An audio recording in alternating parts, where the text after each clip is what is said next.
In this day and age, while nobody wants the diagnosis of being HIV positive, people can live healthy, productive lives while carrying the virus. Absolutely. There's a difference between being HIV positive and having AIDS. HIV positive is just really the test that says, are you carrying the antibody to the virus? Now, 30 years later, the scientists have been very busy in trying to find ways in ensuring that anybody who is HIV positive can live a productive, healthy life as if they were HIV negative by taking antiretroviral treatment before they start to become sick. You told me that the number of new infections in the world has gone down significantly. Yes. What about those numbers in China? The number of new infections in China has remained more or less stable.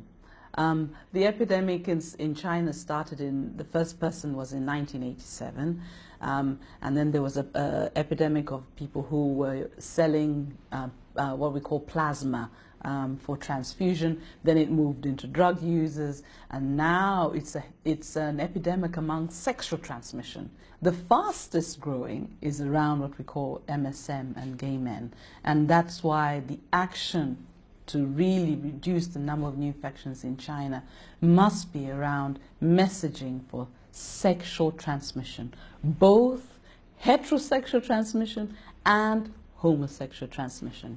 And is sex education in place? To be honest, from the knowledge I have, I know a lot of sort of sporadic attempts.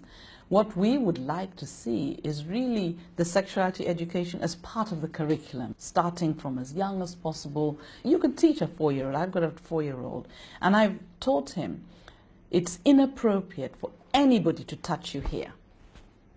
You know, I mean, that's really the basics. Oh, the only person who can do that is mom, you know, and then you move up the age, you know, and give age-appropriate sexuality education, which is all about protection. Is it protecting them against bullying, protecting against sexual orientation, protecting against sexually transmitted infection, and all that needs to be part of the curriculum. It needs to be done at home.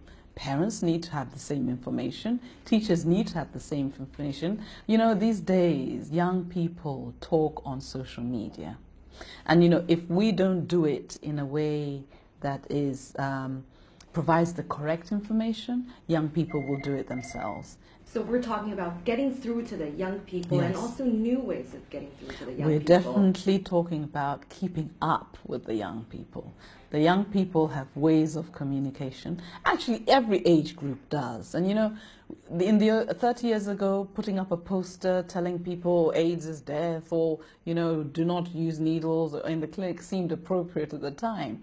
But now, whether you're young people, older people, you all communicate in different ways. So you can't have one modus operandi for everybody, and you can't also have the same messaging for everybody.